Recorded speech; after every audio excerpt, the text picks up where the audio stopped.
Good morning, everyone, and welcome to day 3 of Stockholm Feminist Film Festival, a festival that is working for increased gender equality in film and that is showing the greatest films by female directors from around the world. And we are in our work with increasing gender equality in film. We had a feeling of that we wanted to do something about older women in film, because we had a sense that yes, women might be okay to be included if they are young and I use the word piffiga. What would that be? Snazzy. Okay, yeah, if they're young and snazzy. So anyway, so we thought that this would be something that we wanted to borra i. Drill in? No. Anyway, so and in that we found an incredible festival in the UK called Women Over 50 Film Festival, and we just thought, how amazing with this festival. We have to invite them to Stockholm. So we're so happy to have the festival director Nuala O'Sullivan here. And also so happy to do this breakfast panel in collaboration with the Swedish Film Institutets samtalsserie, Filmrummet, and to have this extinguished panel that Jannica Ålund, our moderator, will soon present. And yes, is there anyone who is feeling that I can't sit here if I don't have another påtår of coffee? Raise your hand, because it's going to be very upphetsat and you might need some more coffee. Anyone? Right? You're all satisfied? Okay, great. Then we will start, and I will leave the floor to Jannica Ålund, who's going to be the moderator. Well, very welcome. Thank you, Stephanie. And I will continue her line of talk and say it's great to see so many more on pigga människor in this place. So many women and even some men, faktiskt. So, welcome. I have just one announcement to make beforehand, and that is that this conversation will be filmed. So there is an opportunity to see it afterwards. Also, if you want to sign up for the newsletter for Filmrummet, who is organizing this together with the festival, you can afterwards talk to Vika, who's standing in the back there, and you will receive it on a regular basis. So please take your seats on the stage.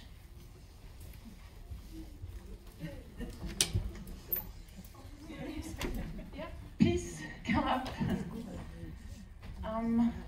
We are actually also waiting for Marika Lagercrantz, but we hope she will turn up eventually. So, well, Nola, yes, shall we distribute the mics here? Do you? Yeah, so pass it around then. So you've already been semi-introduced. Nola Sullivan, Festival Director for the Women Over 50 Film Festival, WOF, with many F's. So we'll see who gets the barking today. So the aim of the festival is to challenge the ageism and sexism that many women face in the film industry. And the festival has a very simple formula, your own Bechdel test, one could say. That is that a woman over 50 should be in a key creative role, meaning writer, director, or producer, or should be about women over 50. And we'll get back to all this after the presentations. And Josette Bushel-Mingo, actress and director, and lecturer, or is it senior lecturer?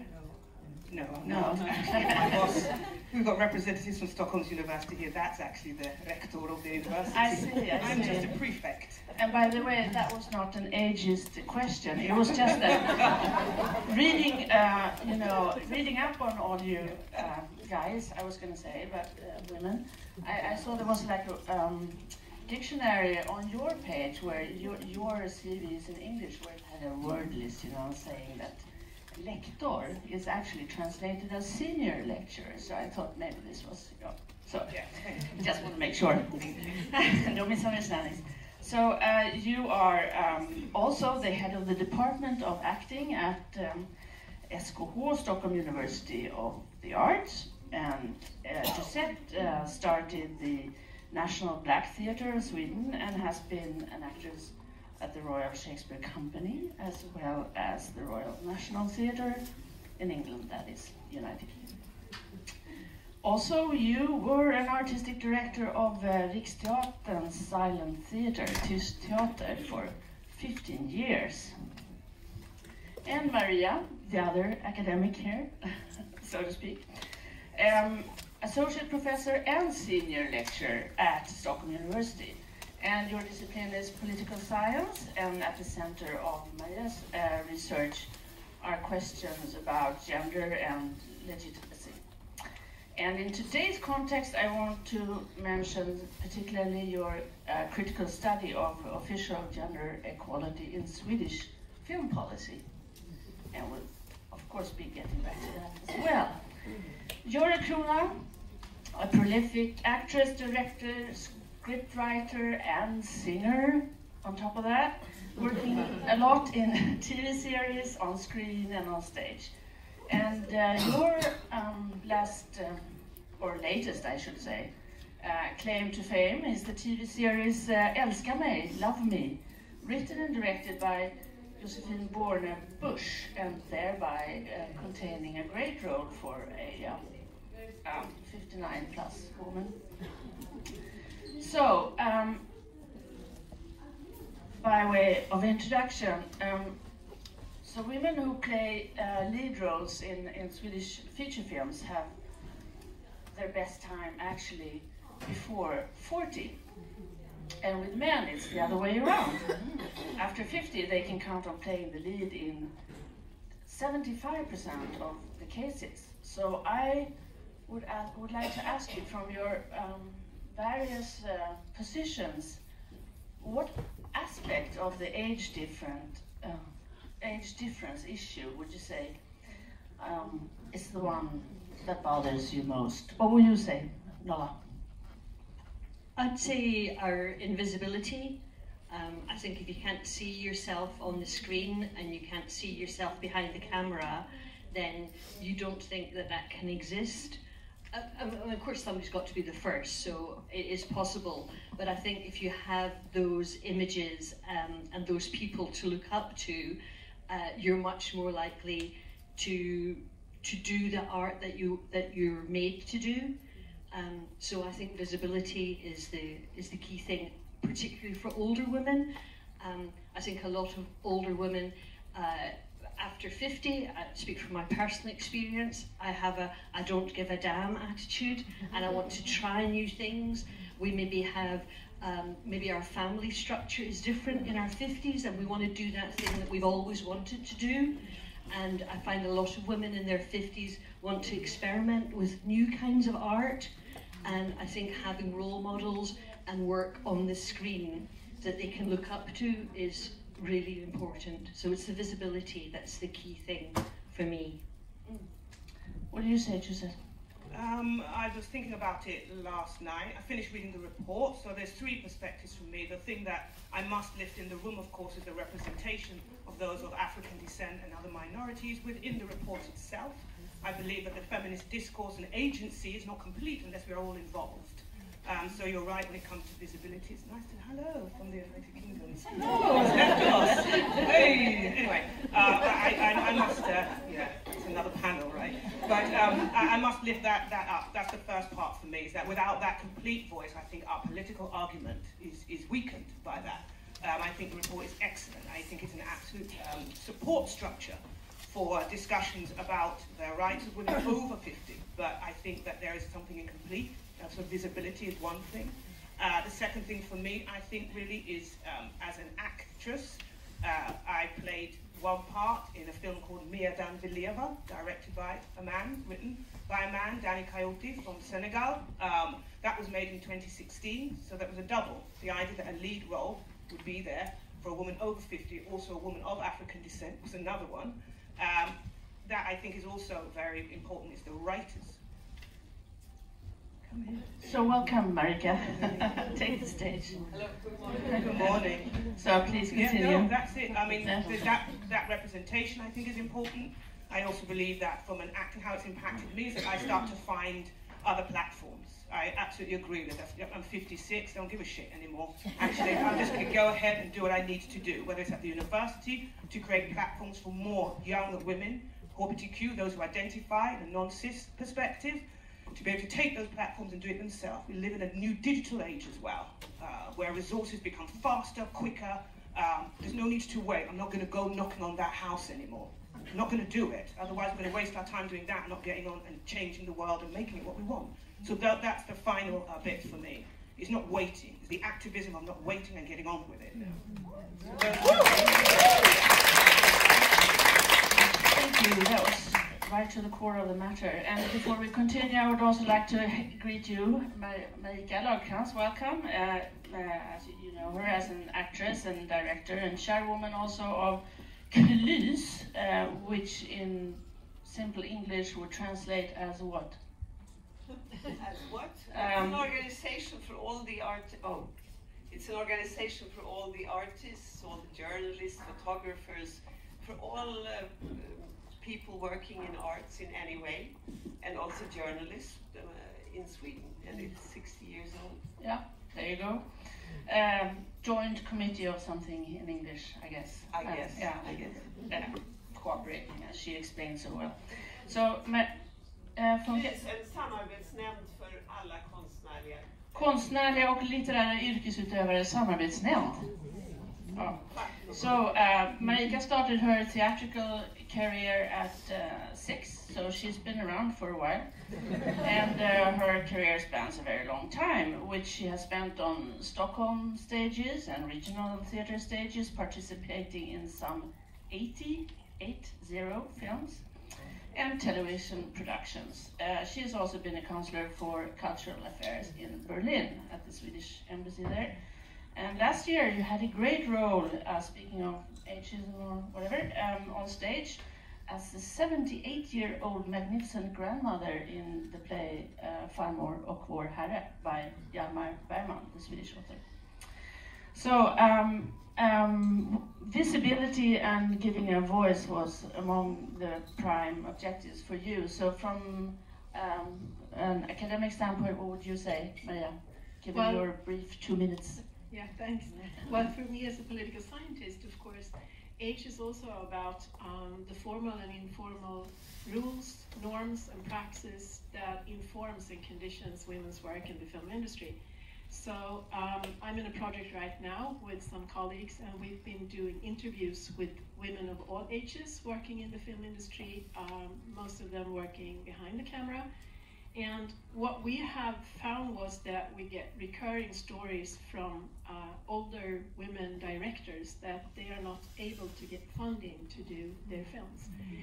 So we have started to think about this, and when you say this, I don't give a damn attitude, I'm thinking that perhaps women, older women are seen as a bit too unruly to get funding, but that was not really what I had thought from the beginning. But when I hear you, I think that might really be a key to it. So I have a few things that I want to say later, but I think that my minutes are up now. So how about you, Görel? What would your take be? Well, I thought of, because you posed that question yesterday in a mail. And then, I did. And then I thought, I'm going to speak positively today, because what I feel right now is that it is positive right now. We have much more women in film right now. We have much more women directors, much more producers, much more people in power, women in power. And this is the result of a very, very clear strategy from the Swedish Film Institute. And this is actually where we are right now. Then we can say we can do a hell of a lot more. But there are lots of wonderful things happening, and I can speak more about this later. You will. And would you, go along with the positive attitude here of your colleague? I think there is hope in the young generation, yes, but in my generation, I don't know. I would say something about Sweden then. It's such a small country, and you know, I suppose you've heard about the scandals around the Swedish Academy. And that's also so many scandals to be talked about around film and theatre in this country. I mean, this festival has sort of lifting my settling, which is a great love of mine, so to speak. And I was in the last film where she was an actor. And she was so sad and so upset. You know, such a talented director, and there was no way she would get funded. And we stood, and there was a man who was directing of a film, and he wasn't even present really. He had so much other things to do, and my stood at my side and said, you know, my heart breaks. I have so many good film ideas, and I have so many things I would like to do, and I don't get funded, and I don't get trusted again and again and again. And I think there is a book, I hope you've all read it, Klubben. I don't think it's been translated into English, but it's about the sort of hierarchy when somebody explains what is quality. And in our country has been this word, you know, Ingmar Bergman was quality. He was a genius. And yes, of course, but that doesn't mean that there shouldn't be any other stories. And it has been so much. True, we definitely need more stories. And you mentioned My Settling, who will be celebrated here tomorrow with a panel discussion and the screening of The Girls, this feminist classic. And being an actress, turning to directing seems a rather common career choice among actresses, not only in Sweden. And so would you say that is a natural, I'm sorry, could be national too maybe, progression, or does it have to do more with a sense of frustration for, you know, over the roles that are given to women? And I naturally turn to you, to be actresses, and you are too, of course. I must say that so many actresses are very talented people who went into film and theatre because they also want to tell a story, so to speak. And in my case, I started as a director, and I didn't get funding. All my male colleagues got all the big jobs, and I didn't. So acting was a good way to earn money when I had children. And it wasn't creative, I must say that. Being a film actress is not being a creative person. So, I mean, I've seen you in interviews complaining about, you know, the roles of playing bitches and hags and being, you know, sort of tired of that. So you agreed with Marika there? It's hard to be positive. I'm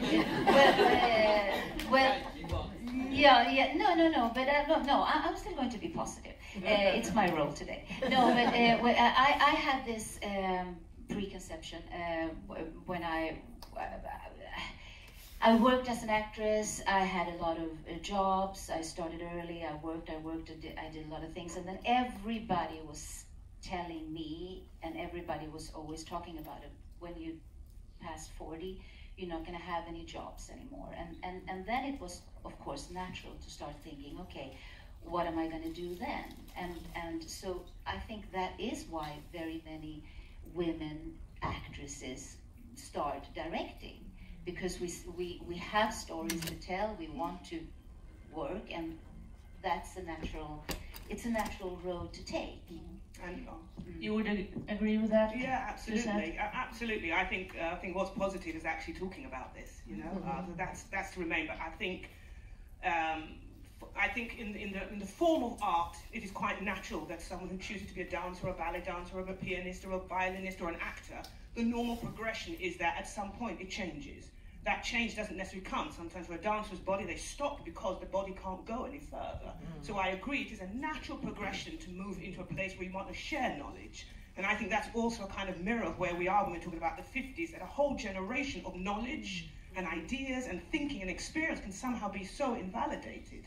So for me, what's important is that the progression into becoming a prefect, which is from the East End girl from London, who then becomes a prefect, who can then share her knowledge and open the doors for the next generation, is crucial to that. I don't see it that somehow I've got less. I'm entering the Valhalla of it now. I mean, I am. I'm now able to sit, and in all the others, yes, and all the men and all that, but I'm now sitting in the greatest position of all time, which is be able to share my knowledge with others.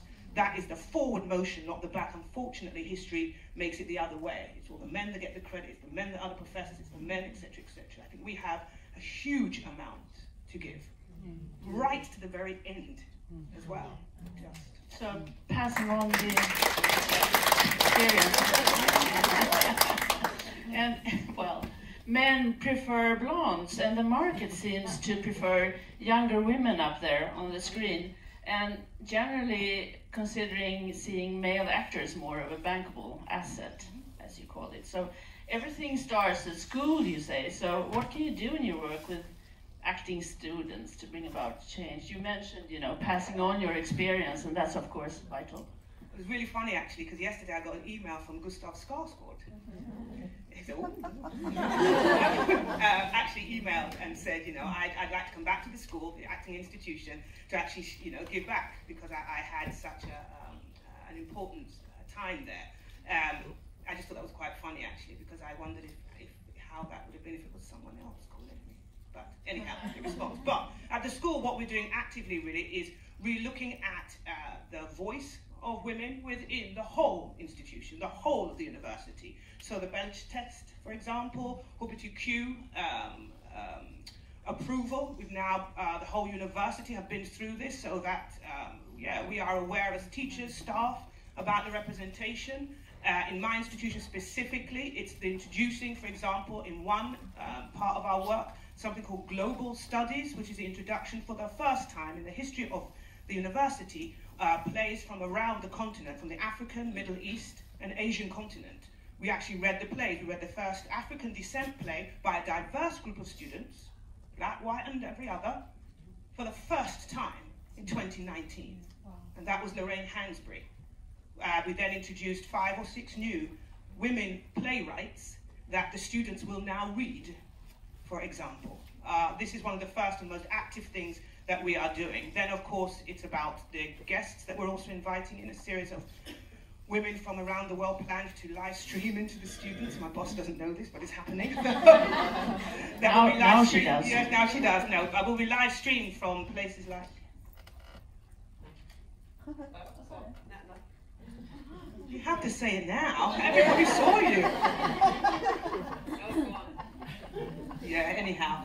So that's one of the things is to introduce literature, is to introduce structure. Then there's the education of themselves, of the teachers, allowing them, of which we are at least 60% women, or those identified cis women within our institution.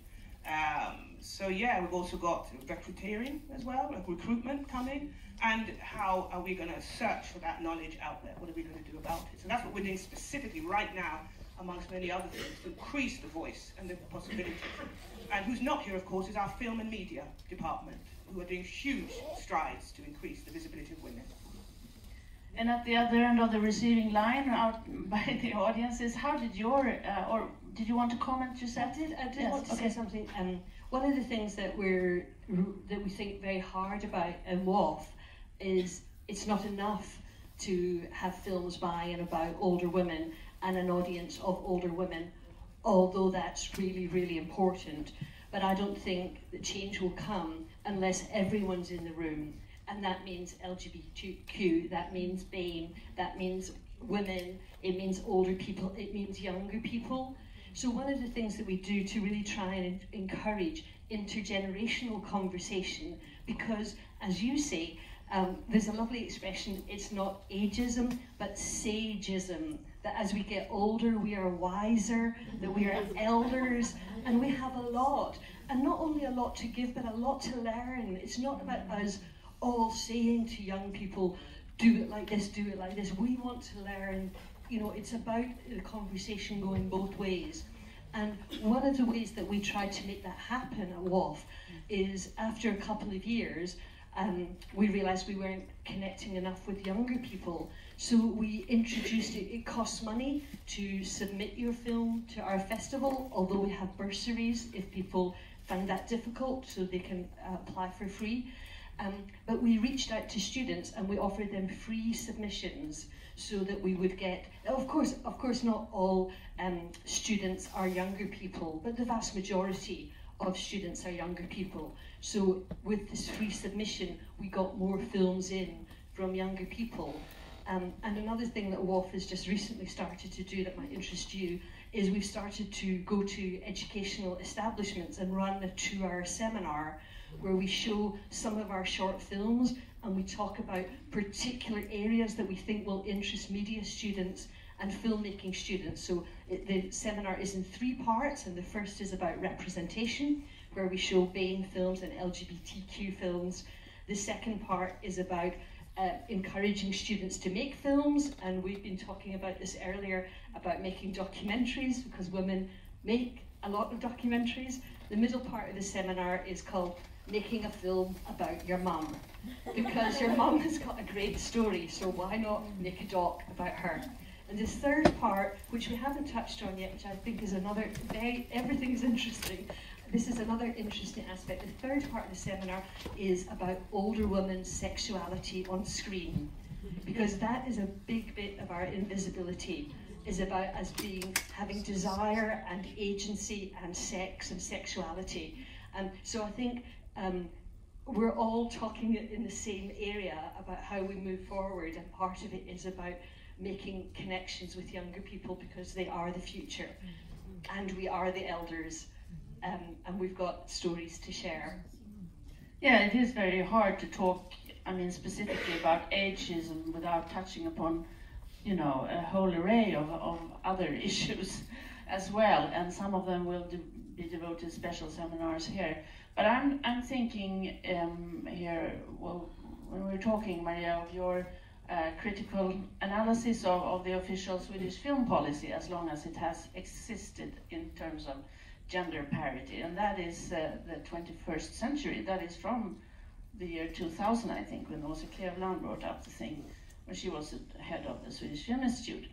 But you've described very well how in the film business this issue of gender parity is often pitched against an opposing idea about high quality and large audiences, and translating that as, you know, the two don't go together, because these ideas are labeled, or how do you say, they're coded in the masculine. The high audience, the large audiences and the high quality is coded male, and gender parity is coded female. You get it? Or did I just complicate matters here? Could you just comment on this? If this gender stereotyping is still apply? Well, I think so. Yes, and when adding age to this, I think that gender equality has been about a lot of things, but recently we have seen like a commercial shift in Swedish film policy, and this affects not only the ways that the Swedish Film Institute talks and acts, but it also has affected the kind of films that the film industry believes are commercially viable. So this has had impact both on how to portray gender on screen and how to narrate a film. And these things are kind of new. And when I think about what age can mean in this context, of course it is that you have done films for a long time and you have this don't give a damn attitude, and then you want to do films that matters to you, and they may not be they may not kind of go well with the current discourse. And there is a lot of research about this when it comes to women screenwriters, but I think this is very important in Sweden. So, and in order to get money to make a film, you need to abide by these rules. So I think that what has kind of lingered on despite the huge changes that we have seen is the idea of the male genius that you were talking about.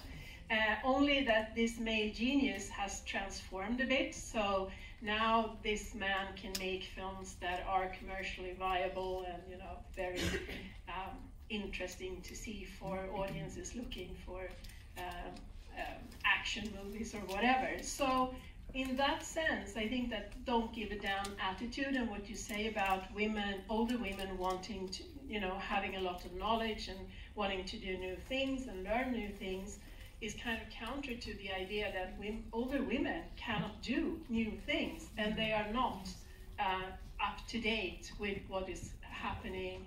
So in that sense, I think that the gender equality policy also has put women in kind of a bad position, because the gender equality policies, we know that women are working in films with lower budgets, more documentaries, and that is not what is the new black in the film industry. So having worked within those traditions and wanting to do stories that matters, that are like saying something about society or something about gender that hasn't been said before, that is not something that is, it doesn't pay off anymore. So I think that these things together put older women in a kind of a precarious position, actually. You have some experience from directing a feature film. Can you tell us about it? And remember to be positive now. Well, I have only had one experience, actually. I did a film, a very personal film. I usually say that I've directed 1.5 film, because I feel that I did half of my ex-husband's first film, in many ways by inspiration and personal genius. But my second film I wrote, directed, and I had very consciously decided to put women in all the functions.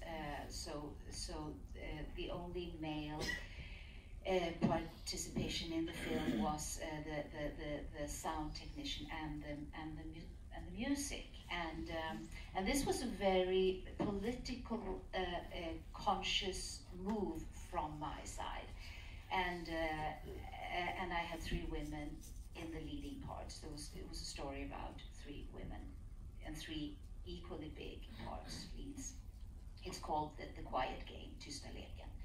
And when we were going to present this film at the Film Institute, I wanted to bring up all my fellow sisters on stage when we did the presentation of the film, but I was warned by the people being there introducing the film, saying no, don't do that.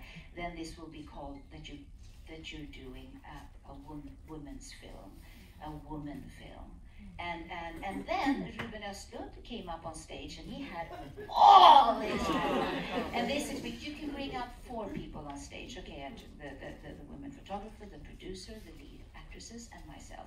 And Ruben Östlund, he had like 15 guys, producer, all the male actors, and they were all guys. And it was no problem for Ruben Östlund to bring them all up on stage. Nobody was going to point at him and say, you're making a male film. So this was not such a positive experience. But I also felt, actually truly felt when I did the film, I wanted to say a film about women for women. I actually felt that this was what I did. And I honestly felt that this was what I did, because I felt that I wanted to communicate this with women. Well done. And Marika, having wasted so much of your life, as you described it on films, your creative assets, you haven't been tempted to direct yourself in films? Or have you seen too much? No, I think there are new stories being told today, which is lovely. I mean, it is really lovely. So I'm absolutely, any second I'll help. But I think I'm like Suzette says, that being older is also a positive sense, in that sense that I love to help. I mean, I don't always have to sign myself. But you act as a mentor for younger talents? Yeah, I do, but I love to do it more. Because I think what Suzette and I suppose what you do in London, I'm so curious. But I suppose that's one of the most important positions we have when we get older, is being mentors for younger. And there has been, in the male context, has been an old tradition of doing that elder men always pick up young men, and my father always did that. He was a writer and a journalist. As soon as a young man wrote an article, he wrote to him, he invited him home, and so on. And I think maybe I've been bad at that, but I will get better. I think it's really exciting to hear the decision that you made with the film, and in something in the report that's interesting, which for me again is a bit like, duh, of course. But the more we are in place, no matter what that is, we are likely to pull others to us. It is much, much more likely that I will look for others of African descent, not because they're better or they shouldn't get the job, but I will start to think about it. When we are at the intersection, I think, of these places, whether it's politically or whether it's positions of mentorship, it is, as the report says, it's more likely that a female writer will start to consider the role and the lead role because of the story, because of the art, but actually because of the consciousness that we are not represented. I'm also really excited, which is a kind of double thing, so I wanted to just commend that, but also as well this idea of the intersection of the old meeting the young. I mean, the old and the young is also rather dubious wording, I think, sometimes, because sometimes I'm like 6 years old up here, and vice versa. But I think that is crucial, is that it doesn't become an isolated discussion. And I'm certainly seeing that at the university, particularly, because we are forced to push up against each other, whether it's from research all the way through till circus and so on and so forth. So my point is really, if we can keep the discourse alive and active, I think mentorship is huge. I think it's a huge part. We don't all have to do it, but I think it's possible. What do we do with all of this knowledge? Where does it go? How does it sustain itself?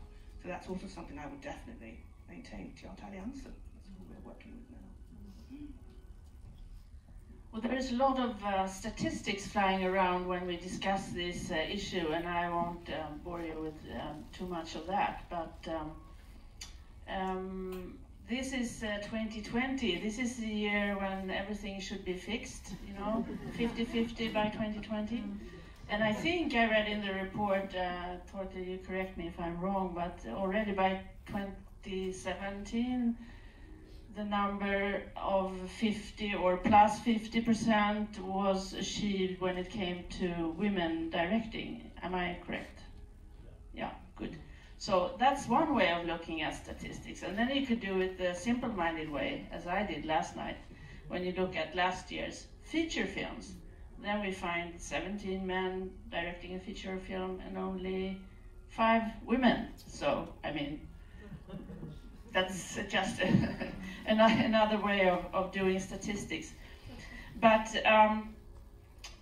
still, do you see, I mean, this is not directed to anyone in particular, but is there a problem with counting heads and numbers and statistics, which of course is a very vital part of the Swedish Film Institute's statistical activities? But are we sort of oblivious to some part of reality? I'm thinking of your interviews there, for example. I mean, this is very much concentrated on what you call, I don't know what you call it, but I mean the key positions, and not below the line, because there are lots of women also behind the camera. What would you say that from your interviews about that?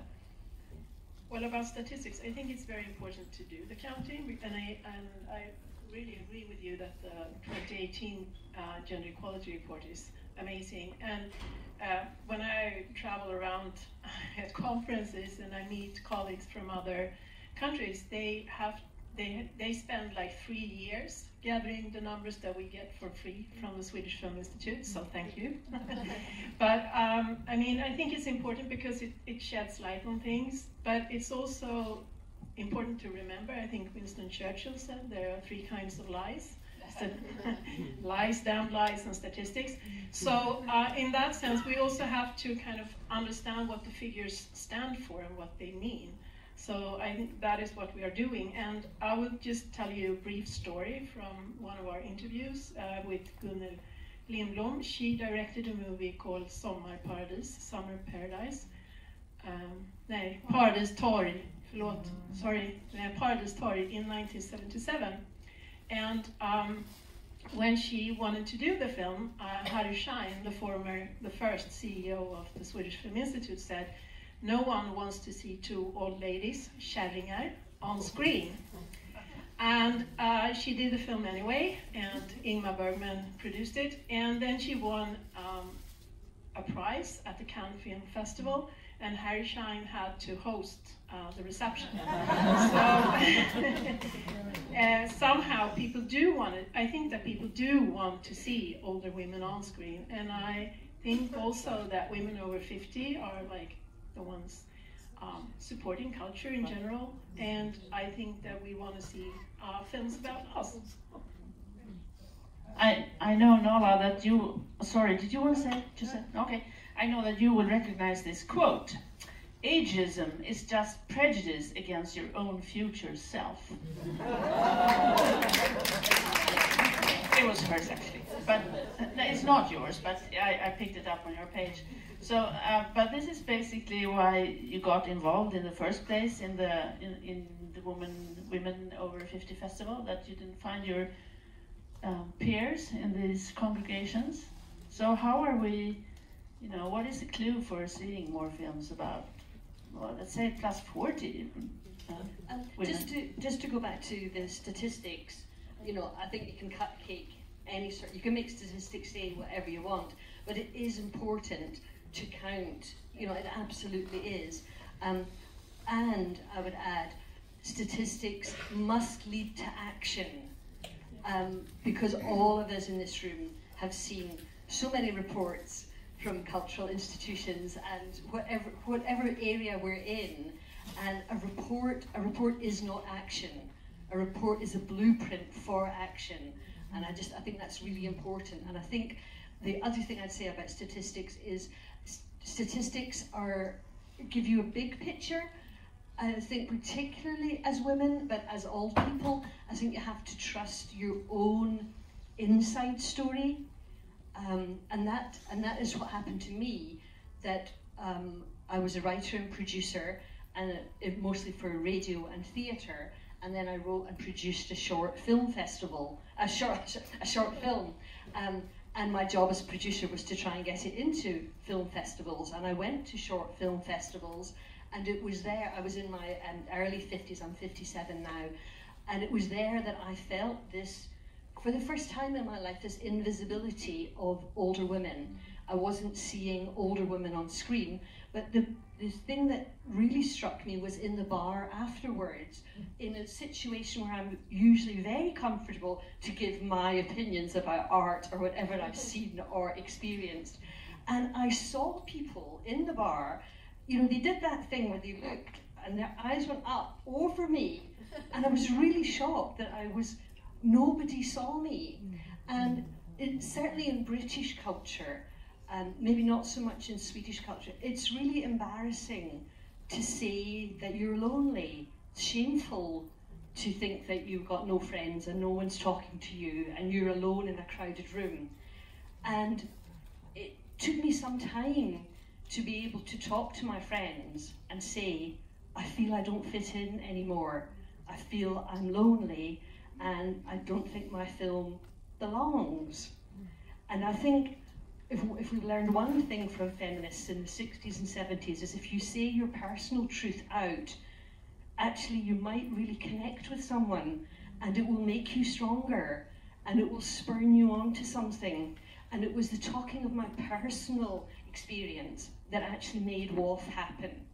Because some friends said to me, bugger it, let's start our own film festival. How hard can it be? And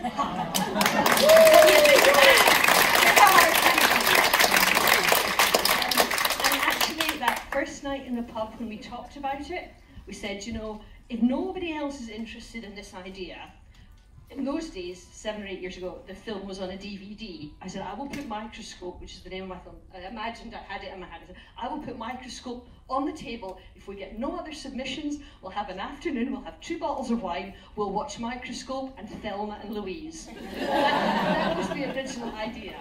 And of course, and now 6 years later, it's a festival that gets invited to Sweden, for God's sake. But that happened because I said the difficult thing out loud. And I think statistics and personal stories and action is where we might find something new. The magic triple. Keep it in mind. Thank you.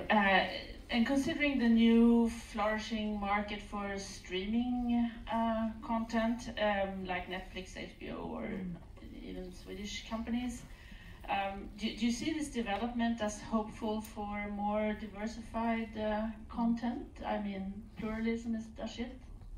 Absolutely. I think there's a huge market out there, a huge world to be conquered out there with the new digitalization, whether it's Netflix and the other references made in the report. I think they are opening up. They're taking more risks. They're recognizing more much faster, and it's empowering people to use those platforms to create the stories they need to create. I don't think it's the answer to everything, but I think it's certainly opening up the doors much more. I also wanted to backtrack a little bit and say that the truth, I think, is very important, your personal truth, but also I will again say, because the last thing you remember me by is the statistics. I want more details. I don't want it as men and women. I don't get it. I don't get it. My deaf colleagues, my colleagues who have functional variations, I don't understand how they see themselves within the filmmaking industry to come. However, the new technologies are changing that. The new platforms are allowing my deaf colleagues to make their own films. You just need to go into YouTube straight away, their own series. They're not waiting for the funding. So it's a kind of circular activity of activism, but also that these new, even when I'm speaking to the actors and I'm saying, you need to start doing some horse riding now. They go, what? I say, have you seen Netflix? Have you seen Lord of the Rings? Have you seen those films coming? I mean, it's changing the demands of the actor as well, in terms of what they do, from virtual reality to new technologies to, mapping. I mean, all of these things are changing it for actors, are changing it for the artistic scene. So I think there's a positiveness. A lot of work to go, but positiveness. Yes, I mean, I can say, I think the internet, of course, it's lovely. We see new stories, but on the other side, we see very heavy concentration in power. I mean, we used to have a lot of Swedish independent producing companies. They're all bought from Universal, Disney. We don't have them anymore. And Netflix, we had a meeting in Brussels from Clus with Africans and people from all over the world with Netflix, the head of Netflix. And he said, well, we're going to show you all your films. And the guy from Morocco said, that's not true. My films disappear because the streaming, it's algorithm counting. We don't find the Swedish films. We don't find the films from Africa. It's more what's it called? Det blir mer likt. Yeah, it's more the same than the diversity, which means that, of course, we need very much, for example, in our country, public service, because they produce. And that's the same all over. We have to defend the small things that are existing. It's not självklart. What's that? It's not obvious that we in the future have Swedish films, so we have to defend it because the streaming tjänster are so huge and they're so dominating, and which is really a problem. And we have to be so aware of that. And they talk about their content. They don't talk about your film, and they don't want to pay it. We have to defend that over and over again. And it's really scary, I think, because it's moving so fast. It really depends on where you are, but I don't disagree with you. But for the colleagues that I'm with, it's allowing something new to happen. Sometimes. Something new to happen. Yeah, from an actor's point of view, I'm looking at you. I mean, like this role I mentioned in this very celebrated series, so I mean it does open new areas too in terms of acting. Absolutely, and my experience again has been very positive the alternative with the alternative of having to beg for money at the Swedish Film Institute and having to wait for years to get a little bit of money in your pocket. If you go to those companies, I'm not going to mention any names, there are a lot of people very open to ideas, not with even most of them I don't think have ever seen an Ingmar Bergman film. So I think that they start from a new platform, and many of them are young, and many of them are extremely inexperienced, and many of them appreciate. I have felt incredibly appreciated as an actress of 60, much more than I have been from a SVT production doing, for example, this Älska mig. But Älska mig was also a project with mainly women in all age functions. And usually we used to say every morning, wow, why is this so harmonious? Why is this work so easy to do? Why are we experiencing peaches and cream here? Wow, we're among sisters. And it's been great. And yet, I mean, there were a lot of guys in the production and so, but there were so many women in the creating and the production. You were also outside institutions. Exactly, and we didn't have to beg for that money that has to be politically right. I mean, I remember when I came out with my film, all of a sudden people said, yes, now we're going to let women make film. But there was a new word coming in, young women make film. So I still fell between chairs there, because there's always this, now it's about women, now it's about da-da-da, now it's about LGBTQ, now it's about da-da-da. And I think it was a similar thing with the latest initiative for script writing, for women's script writing, that they were supposed to be, up to a certain age, meaning young-ish. That's incredible. But then the positive thing, Göran, was that when they were published on a picture, I noticed that, there are at least 3 older women here, so I mean, but that also reflects a certain ageism, maybe, that all these programs are geared to the young and upcoming. They get a hell of a lot of support. I'm just... Can I come in? You can. I just wanted to say that when we see new phenomena like the streaming services and the YouTube, they are always both enabling and problematic. And I think that if we, as I do, believe that there are ageism and sexism and racism going around, new phenomena will also be informed by those structures.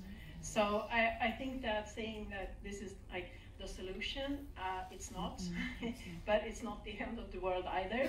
So what we have to do is to embrace like the complexity of the new traditions. But I think that something that we have lost in Sweden, and I totally agree with you, is the small production companies. And one of our informants said that in the 70s it was very important for us to own our own production means, so that if we found something that we wanted to make a film about, we had the equipment to do it. And that kind of spontaneity and that kind of filming is something that we don't see very often today. Wisdom. We're getting close to the end of this seance, and so. But I think we have a time to let you come in with some questions to this very wise panel today. Sageism is the word of the day. So fire away. Do you want to take the mic? Hi, thank you for this and for the film festival. And my name is Susanne Berglund. I worked as an actress since 1980, 40 years this year. And since I went out from stage school of drama in Gothenburg, yeah. But anyway, thank you for this panel, and I'm very happy that we are take it, I mean, because I think it's in the whole society, all this about ageism. And I'm brought up with my grandma and grandfather and all those. So I think it's also have all this culture stuff to do in the society to look up for elder people. Because when I was young, I looked up to my grandfather and I mean, they are really something. And also, I think now I have been to all these kind of panel debates with the lift women in film and television, and so I'm very into that. And I saw this structured thing, and also this seminar that Teateralliansen had for a couple of weeks ago. It struck me a new thing that I hadn't heard about, even though I kind of knew it, is that to get a job you have to have this Instagram with most followers. And when I see you and working as a lecturer at stage school, it makes me furious, because I think our whole society about this with knowledge, to know something, to learn something, you don't have to, because lots of time when I see all these ads, oh, you don't have to be an actress or actor, and it's not paid, and I'm so sick of this, because I also have to pay my bills. And so I think it's all about this structured thing that we have to, and the producer and all this has to look up for many diversity. Thank you. Anyone else? Vi kan ta det på svenska, vi kan översätta så. Ja, det går bra att ställa frågor på svenska såklart också. Där, varsågod. Ja, du. Hi, my name is Ray, and I am so agreed with passing on knowledge from different, well, back and forth, and to mix stories. I'm thinking about that a lot. I've spent the last 15 years in California and coming back to Sweden to work, and I'm curious as to what you guys think is of course there is school and education and places to pass on knowledge, but how can we do it in a structural way? If it's through SFE, or how can we make sure we mix the knowledge, that if it's young stories mixing with older stories, mixing with stories from different cultures and different ages. I'm just wondering how we can, because I still see when I come here, and I'm going to be honest, more in Sweden than in the US. In the US, there's a lot of structures in place where I see we're going to grab a new story and we're going to put a lot of experienced people around it, and we're going to lift this story. And here I see a lot of people, experienced people working with experienced people, unexperienced people working with unexperienced people. And I'm wondering what we can do to mix it.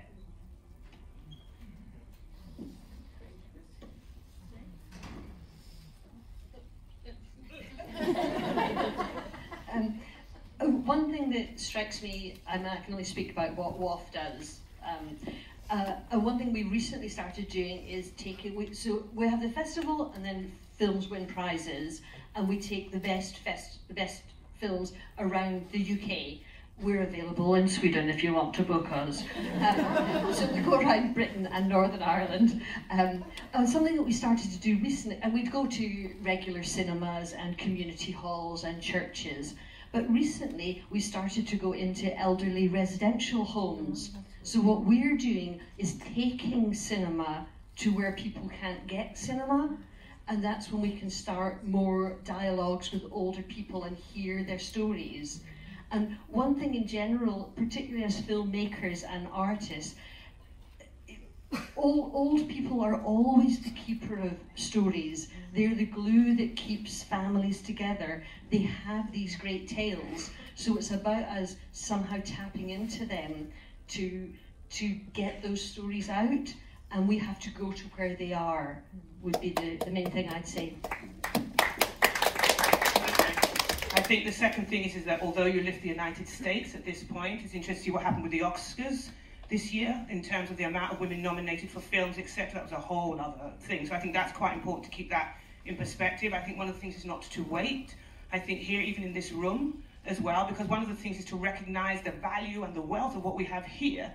There is a constant need to keep going back to the institution, but actually there are people here that you can start to meet and talk, to take that initiative. How can we mix it up together? Then you can make the contact with the university, with your local school. You can actually contact. This is how you can start that. Now, of course, you have it here as a tradition in Sweden, which is the förening, the people, folk, and you drive it yourself. I think if you can get the balance, that would be most useful. If you're waiting, exactly as was described, for a hand to come, that may not come when you need it. Time is of the essence. So today you can, without starting a Facebook group, you can actually make the network. Absolutely. It requires that work, again, I believe. Simple and obvious, but simple and obvious, actually.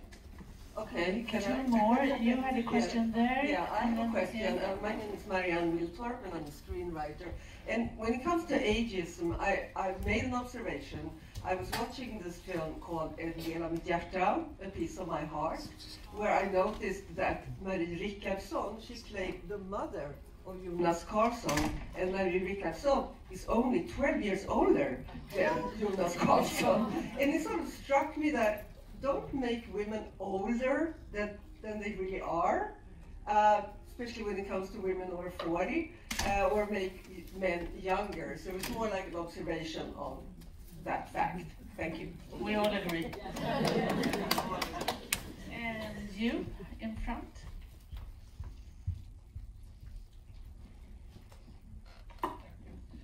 Hello, my name is Christina. I'm not in film. But I would like to ask you, which changes at a political level would you like to see in order to promote women over 50 in film? I would like to see it put into political legislation. What kind? Meaning quotiering? Yeah, quotiering. It's a word that people react to here. They don't want it here from the United Kingdoms.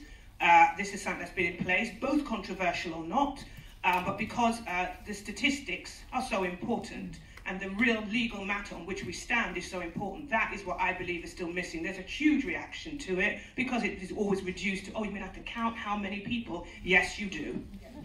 The time has come to start counting. We cannot do it without, we can't imagine it. So that's what I'd like to see.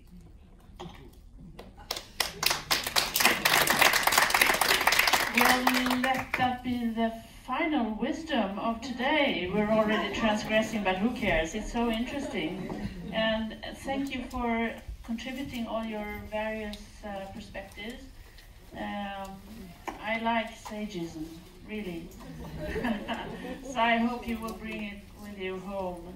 And thank you for coming here today.